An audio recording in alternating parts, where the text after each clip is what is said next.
Hey folks, it's John and Lisa with KGTropicals.com, bringing you another episode of KGQandA, where we're answering your questions sent in to that email address right there. Get your questions in now. We're going to try to get through like 7 or 8 of these questions today. So let's get right to it. She's going to ask me the first one. We're going to go back and forth. It's going to be fun. This is from Jordan Joshua.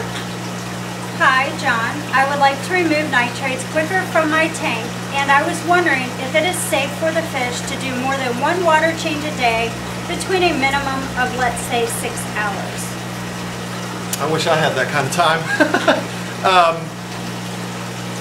Yeah, I mean, we all want to get rid of nitrates. That's something that we all battle. It's the name of the game in fish keeping. Doing more water changes, I mean, doing water changes every 6 hours, really, that's kind of overkill.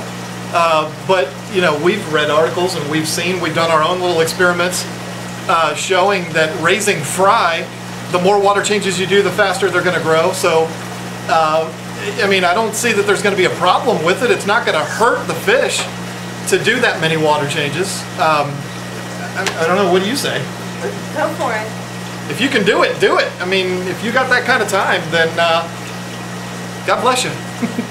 All right, so let's move on to question number 2.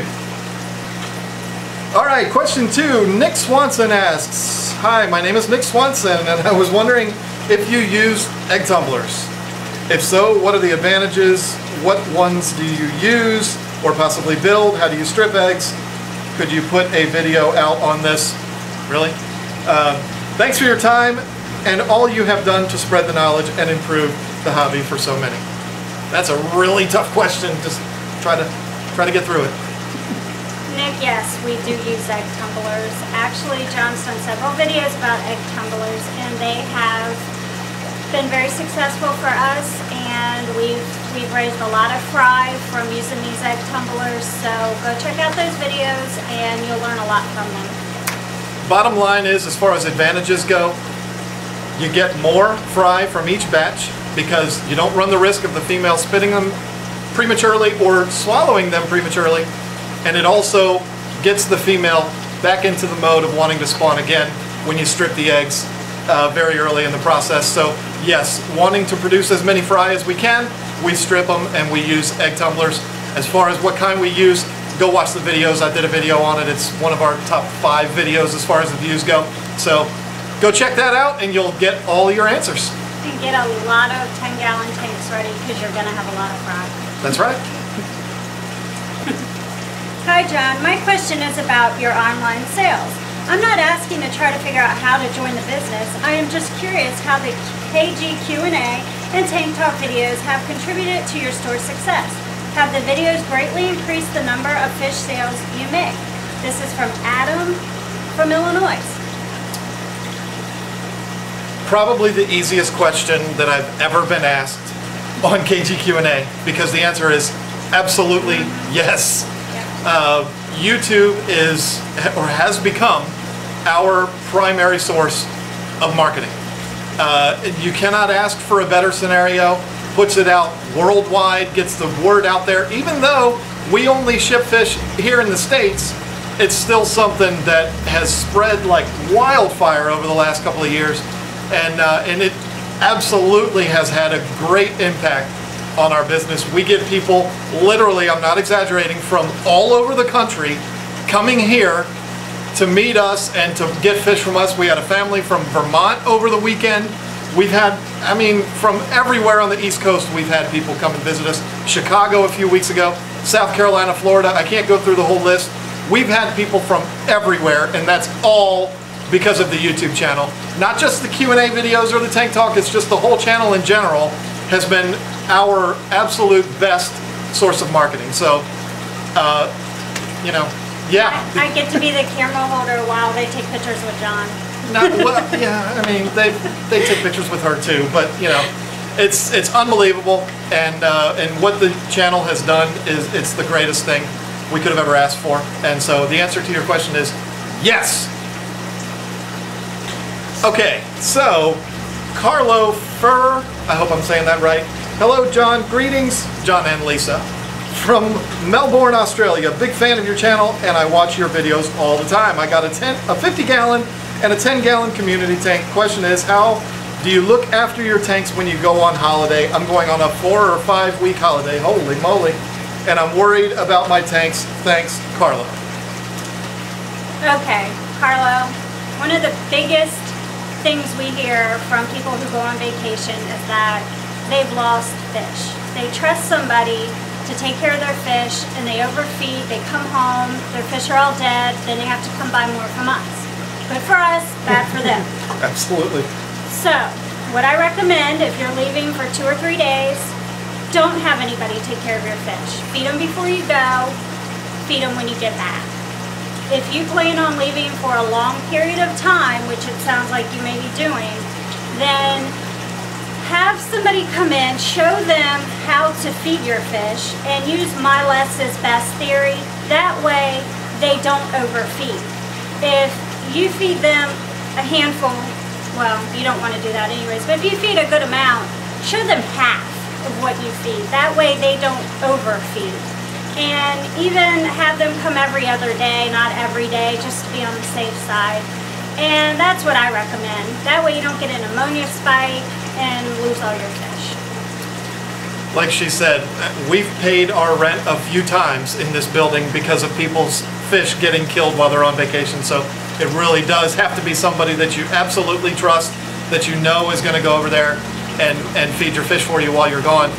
But one thing that I feel like I need to add to this is your fish are not going to starve to death if they go a few days without eating. I mean, she's right, take care of them as if they're your kids, but they're not going to die if they go a few days. We get a lot of people that ask us, we're going to be gone for the weekend, what do we do about our fish? Leave them alone. Feed them before you go and they'll be fine. I mean, if you're going to be gone longer than 4 or 5 days, then you would want to get somebody involved. But other than that, they're not going to starve to death. A lot of these fish, from the time they leave fish farms until they get to your house, never eat anyway. They do here, which is why we have to do so much maintenance on our tanks.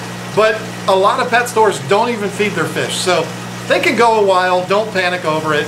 But with you being gone 4 or 5 weeks, good for you, but absolutely find somebody that you can trust, that you know is going to go over there. They're not just going to blow it off and throw a bunch of food in and say, that'll be good. Don't do that. Make sure it's somebody you can trust. John, I will be moving soon and have a 300-gallon mixed African tank. When I move, how much of the original water should I try and save? What is the best way to move the fish? Thanks, Ken Baptist. P.S. When I get settled in a new place, I will be sending you my orders. Thanks, Ken. Ken's also a friend of ours on Clash of Clans. I'm not going to do a Clash of Clans commercial, but we've gotten to know him quite well over the last few months. The answer to your first question, Ken, is 0. The water is not necessary. That's 300 gallons of water that you're wanting to transport from point A to point B. It's not necessary. The water serves no purpose as far as the cycling of the tank. The bacteria is not in the water, it's on the surfaces. So you're obviously not going to carry your 300-gallon tank full of water over to your new house. You're going to have to drain the tank, and that's fine. So you're going to lose the bacteria that's on the glass, but you can save the beneficial bacteria that's on everything else. Put your substrate in a bucket, or several buckets probably. Put a lid on those so that you're keeping the substrate submerged in water. Obviously, taking water from your tank, putting it in there so that your substrate is wet in the buckets. Get a strong friend to carry those buckets. And so you take your substrate over that way. You can do the same thing with your decorations, maybe using Rubbermaid totes or something like that, keeping them wet, and then also any filter cartridges or filter media or anything like that that you have, if you can transport it from A to B still wet without letting it dry out, you're basically going to be able to set your tank up in your new house, or you and 6 or 7 other people, as big as your tank is, get it set up, put everything back together, fill it up with water, and you're good to go. You won't have to recycle everything. But the water, it's not necessary to transport water from A to B, except for the water that's keeping all your stuff wet. And the water your fish. All right. Well, yeah. The second question was, how do you transport the fish? Put them in a bucket full of water and take them over there. It's not a big deal. If they're going to be in the bucket for a long period of time, maybe have an air pump on the other side, you know, at point B to where you can put an air stone in the bucket to keep them breathing while you're getting the new tank set up. They'll be fine. Or even set up a small tank to put them in while you're doing your work so that you're not so pressured to get the tank set up super fast. So, hope that helps you, Ken, and we will see you on the next Clan War. All right, next question is from Alex Moyer. I think we've done a question from him before, but he is a fellow clasher, so we're going to give him a little special treatment. Hi, it says hi, John, but I'm going to say hi, Lisa. I hope you're doing well. I had a question. Are German blue rams a good tank mate for Discus? Absolutely. Yes, they are. I have had a Discus tank, and I had lots of German blue rams with them. I prefer them over any other fish. Also, a neon tetras or cardinal tetras are good, but definitely the German blue rams. They're so cute. They are adorable. They're one of our favorites, and rams have, they're almost the same as Discus. I mean, they require the same water parameters. They like everything to be the same, and they have pretty much the same temperament as Discus. So they are perfect tank mates. Not going to hurt your Discus. Discus aren't going to hurt them. And they're absolutely gorgeous. They're just adorable little fish. They're so cute. They're really cute. I love them. Yes, they are. All right, we're doing an all Clash of Clans question video today. We got one from JC Bus, another person that's in our clan. No favoritism is being given. It's just working out that way. Hey John, love these Q&A videos. They are very informative. So I have two questions. The first one is, how fast do fronts usually grow? They're 1 inch and in a 60 gallon. Second is, can I have an outdoor pond and keep cichlids in it? In the fall, they will be brought in to keep them warm. Okay, fronts are known, frontosas is what he's talking about. They are known for growing very, very slow. I mean, I don't know, the rate of growth that they have, but they're not going to explode and get really big really fast like your Venustus and your peacocks and stuff like that are going to do. So don't be alarmed by that. I don't know how many you have in that 60-gallon tank, but they are going to grow a lot slower. That's what they're known for. Everybody knows that. They reach full growth. Everything I've seen and been told is about 3 years, where all of your other African cichlids are about 18 months. So you're looking at about half the growth rate. They're going to grow about half the speed as your other ones. As far as putting them in a pond, I don't know where you are. We've never really talked about where you live, and you didn't put it on there. Shame on you. You should have told us. I don't know where you live. If you live in Vermont, the answer is no. If you live in Homestead, Florida, absolutely, have as many ponds as you want. These are African cichlids are tropical fish. They like water to be around the 80-degree mark. They can fluctuate from that, but they like nice, warm water. I know here we could do it for probably 5 months out of the year. We could put fish, tropical fish, in ponds, but then they'd have to be inside for the rest of the time, and it wouldn't be very fun going out into a pond and catching them all. But if you live in a tropical climate in the south, then you probably can do it for a lot longer than we could.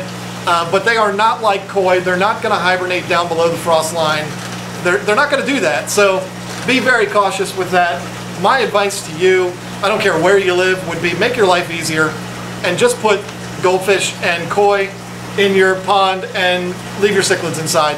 It'll make things a lot easier. When they're in a pond, you can't see them. All you can see is the top. Koi look really nice from the top. Cichlids don't. So And watch out for rodents. oh yeah, absolutely. Here we get foxes, raccoons, possums don't go in ponds, and we get herring. I mean, we get birds, all different kinds of birds that will come in and swoop up and take your fish. So, I'm all for ponds. We're gonna do one. I can't wait to do it, but it does come with its share of problems. So, hope that answers your question. All right, last question. I think we've done like 8 of them today. We've been doing really good. This one comes from Andrew. Hi, after hearing your thoughts on live food, I was wondering what you think of frozen foods such as frozen krill and mysis shrimp for African cichlids. My LFS pushes frozen foods, but I've resisted so far and only feed pellets. Best regards, Andrew. Not going to botch your last name, sorry sir. What do you think? Okay, well, Andrew, there's a lot of cichlid pellets out there that give your African cichlids what they need. I don't think it's necessary to feed frozen food or live food at all. But if you need to feed it, if you feel like you want to give them a little extra treat, then I would stick with the mysis shrimp once in a while. Mainly for your haps and peacocks. Don't feed your mbunas that. They especially need more fiber in their diet, so you would want to stick with like vegetables for them, zucchini and all. But as far as the haps and peacocks, once in a while, mysis shrimp would be okay. But, you know, again, there's a lot of cichlid pellets out there that work very well, and really that's all they need. And frozen krill is okay too. I mean, but like she said, it's not necessary for the whole, you know, to give it to them all the time. You'll go broke because frozen food costs a lot. Giving it to them every once in a while is a treat, absolutely. But mbunas, no, not necessary. If you got a mixed tank, just don't give them frozen foods. Just give them, like we've talked about in so many different videos, you know, the pellets have everything that they need. If you feel like you need to give them some variety, give them a variety of pellets. That's easier. So, hey, this has been a lot of fun. I'm so glad to get her involved in another one of these. You've been seeing her a lot more lately, and I'm really excited about that. She just announced yesterday that she's going to be doing her own series on mbunas. I did not have anything to do with this, folks. She woke up yesterday and said, I'm going to do a series about mbunas. Yep. So that was cool. I'm really excited about that, that she is getting excited about doing these videos. So I can't wait to see all of those, and I can't wait. She's making me edit them all, but, you know, that's going to be fun. So thank you all so much for watching. Any closing words for you? See you next time. We'll see you next time. Thanks for watching.